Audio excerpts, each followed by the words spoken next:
Doctor plus channel viewers அனைவருக்கும் வணக்கம்.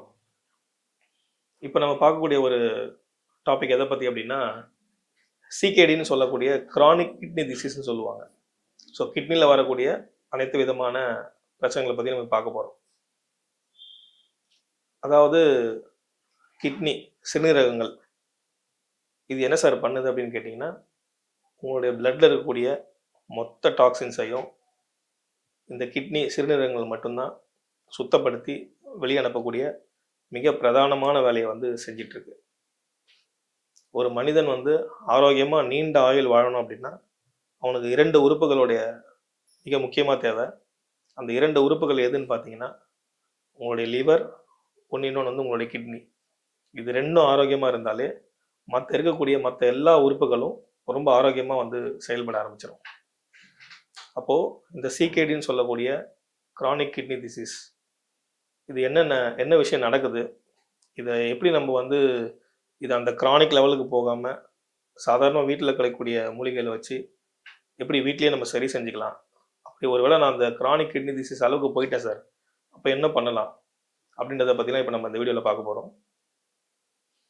இப்போ இந்த சிகேடி அப்படின்னு சொல்லக்கூடிய டிசீஸ் வந்து பார்த்திங்கன்னா, முக்கால்வாசி உங்களுடைய கிட்னி வந்து அஃபெக்ட் ஆகுது அப்படின்னாலே, கிட்னியோட மிக நெருக்கமான ஒரு உறுப்பு எதுன்னு பார்த்தீங்கன்னா உங்களுடைய கல்லீரல்.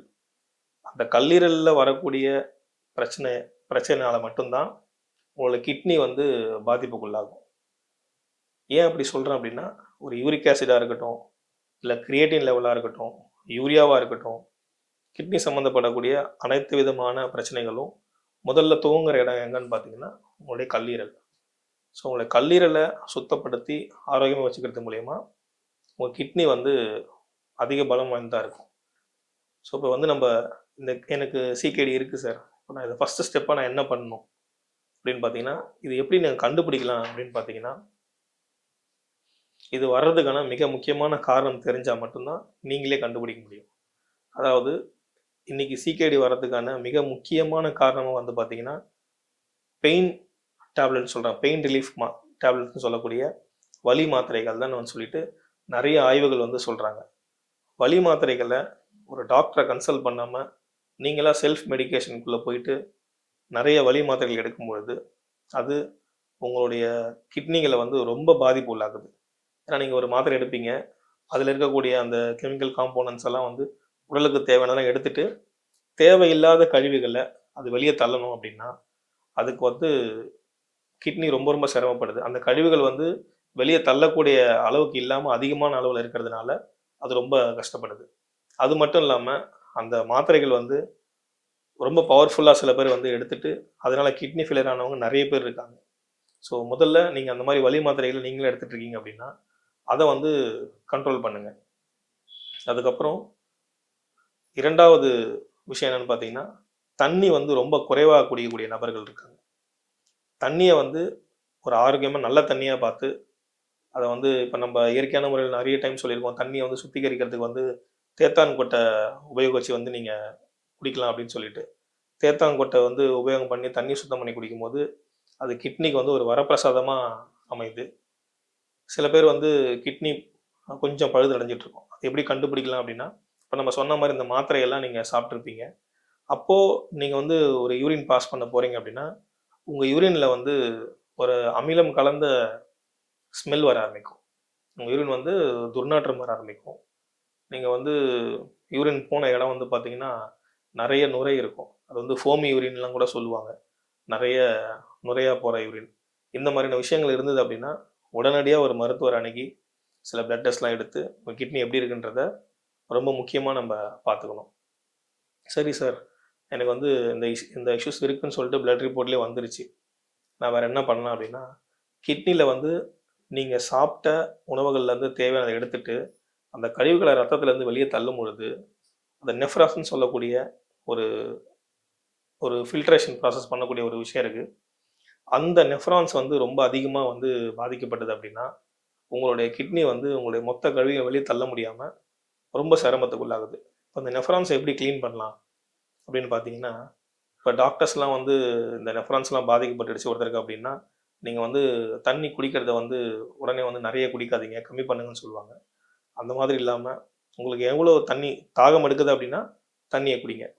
அப்படி இல்லாத பட்சத்தில் நீங்கள் என்ன பண்ணுங்கள், காலையில் ஒரு வேளை, ஈவினிங் ஒரு சாயங்காலம் சொல்லக்கூடிய ஒரு 4-5 மணிக்கு இந்த 2 வேளையும் முதல் கட்டமாக முதல்ல காலைல எழுந்த உடனே கொஞ்சம் கொத்தமல்லி, கோரியாண்டர்னு சொல்லக்கூடிய ஒரு கொத்தமல்லி எடுத்து ஒரு கைப்பிடி போட்டு தண்ணி கொஞ்சமாக ஊற்றி அதை ஜூஸ் பண்ணிவிடுங்க. வெறும் 50 எம்எல். நீங்கள் வந்து நிறைய 100, 150, 200 எம்எல்லாம் குடிக்காமல் ஒரு 50 எம்எல்ல வந்து இதை ஸ்டார்ட் பண்ண ஆரம்பிங்க. அந்த கோரியாண்டர் ஜூஸை போட்டு அடித்து ஃபில்டர் பண்ணி எடுத்து ஒரு 50 எம்எல் காலையில் வெறும் வயிற்றுல குடிச்சிட்டிங்க அப்படின்னா, இந்த ஜூஸ் என்ன பண்ணும் அப்படின்னா கொஞ்சம் கொஞ்சமாக வந்து உங்களுடைய அந்த நெஃப்ரான்ஸை வந்து திரும்ப வந்து ஃபில்ட்ரேஷன் ப்ராசஸை கொண்டு வரும். அதில் ஏற்படக்கூடிய ஒரு கழிவை வந்து நீக்கி உங்கள் கிட்னியை வந்து ரொம்ப ஆரோக்கியமாக வந்து செயல்பட பெரும் உதவியாக இருக்கும். அடுத்து, சார் நான் இந்த மாதிரி வந்து எனக்கு இப்போது கிரியேட்டின் அளவு வந்து அதிகமாகிடுச்சு.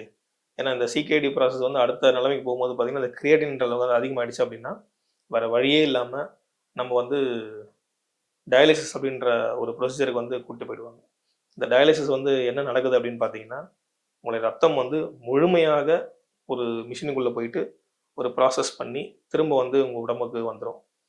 அப்போ இவங்களோட தோல் வந்து எப்படி இருக்கும்னு பார்த்தீங்கன்னா, தோல் வந்து ரொம்ப சுருக்கங்கள் விழுந்து ஆள் வந்து கொஞ்சம் ஒல்லியாக ஆகக்கூடிய நிலமெல்லாம் வரும். அதை பார்க்கும்போது அவங்களுக்கே வந்து ரொம்ப மன வருத்தமாக இருக்கும். ஸோ அது எந்த மாதிரியான டயாலிசிஸ் நிலைமைக்கு போனாலும் சரி, நம்ம வந்து அதை வந்து மீட்டு உருவாக்கம் வந்து செஞ்சு அந்த டயாலிசிஸ் வந்து கொஞ்சம் கொஞ்சமாக நீங்கள் வெளியே வர முடியும். முதல்ல வாரத்துக்கு 1 முறை அப்படின்ற மாதிரி டயாலிசிஸ் ஆரம்பிக்கும். அப்புறம் வாரத்துக்கு 2 முறை, வாரத்துக்கு 3 முறைன்னு போயிட்டுருக்கும். நம்ம ரத்தமானது உடம்புக்குள்ள ரத்த குழாய்க்குள்ளே எப்படி ஓடணுன்றதுக்கு ஏற்ற மாதிரி தான் வடிவமைக்கப்பட்டிருக்கே தவிர, ஒரு மிஷினில் போயிட்டு திரும்ப வர மாதிரி அது இன்னும் வடிவமைக்கப்படலை. ஸோ இப்போ நான் அந்த நிலைமையில் இருக்கேன். அந்த நிலைமையிலேருந்து நான் எப்படி வரலாம் அப்படின்னா, நீங்கள் பண்ணக்கூடிய முதல் விஷயம் என்னன்னு பார்த்தீங்கன்னா, பயத்தை வந்து குறைச்சிருங்க. இந்த விஷயத்தை பார்த்து பயந்து இதோட வந்து லைஃபே போச்சு அப்படின்ற மாதிரியான நிறைய பேர் வந்து இதில் பயத்திலே இருப்பாங்க. அந்த பயத்தை தூக்குங்க. இது எக்கச்சக்கமான வந்து இயற்கை உணவு முறைகள் வந்து இப்போ வந்துருச்சு. நான் சொன்ன மாதிரி வந்து கோரியாண்டர் ஜூஸ் குடிங்க. அதுக்கப்புறம் வந்து பார்த்தீங்கன்னா, நிறைய பேர் சொல்லியிருக்காங்க மூக்கரட்டை கீரைன்னு கிடைக்கும். அது ரொம்ப அற்புதமாக வேலை செய்யக்கூடிய ஒரு கீரை. அந்த மூக்கரட்டை கீரையை வந்து எடுத்து அதே மாதிரி அரைச்சி, நீங்கள் வந்து அரைச்சோ இல்லை வந்து நீங்கள் ஒரு அதை கொதிக்க வச்சோ அந்த தண்ணியை ஒரு வேளை குடிச்சிட்டு வாங்க. ஒரு 50 எம்எல் போதும். அதை குடிச்சிட்டு வாங்க. இதெல்லாம் பண்ண போக சில ஹெர்பல் ட்ராப்ஸ் எல்லாமே அவைலபிளாக இருக்குது. இது வந்து மருந்து மாத்திரைலாம் இல்லாமல் நேச்சுரலாக பண்ண ஹெர்பல் ட்ராப்ஸ் எல்லாமே இருக்குது. அதை சாப்பிடும் பட்சத்தில் நீங்கள் உங்கள் டயாலிசிஸ்லேருந்து ரொம்ப சீக்கிரமாக வந்து வெளியே வந்துடலாம். இது டயாலிசிஸ் பண்ணி எந்த மாத்திரை மருந்து எடுத்தாலும் பரவாயில்ல. அந்த நிலைமையிலேருந்து கொஞ்சம் கொஞ்சமாக இப்போ 3 வேளை டயாலிசிஸ் போகிறாங்க அப்படின்னா, இப்போ நம்ம இந்த சொல்லக்கூடிய இந்த ப்ராசஸ்லாம் அவங்க கடைபிடிக்கும் போது பார்த்தீங்கன்னா, அடுத்து வந்து 2ஆ மாறும். 2 1ஆ மாறும். அடுத்து நீங்கள் திரும்ப டெஸ்ட் பண்ணி பார்த்தீங்க அப்படின்னும்போது கிரியேட்டின் நார்மல் லெவலில் இருக்கும்போது அவங்களே வந்து டயாலிசிஸ் தேவையில்லை அப்படின்ற நிலைமைக்கு வந்து உங்களை கொண்டு வர முடியும். ஸோ நீங்கள் வந்து இப்போ நான் சொல்லக்கூடிய இந்த ப்ராசஸ்லாம் ஃபாலோ பண்ணிகிட்டே வாங்க. ஃபாலோ பண்ண உங்களுடைய இந்த கிரியேட்டின் லெவல், இந்த கிரானிக் டிசீஸ்லேருந்து ரொம்ப ஈஸியாக வெளியே வர முடியும். இதை ஃபாலோ பண்ணி பயன்பெறுங்க.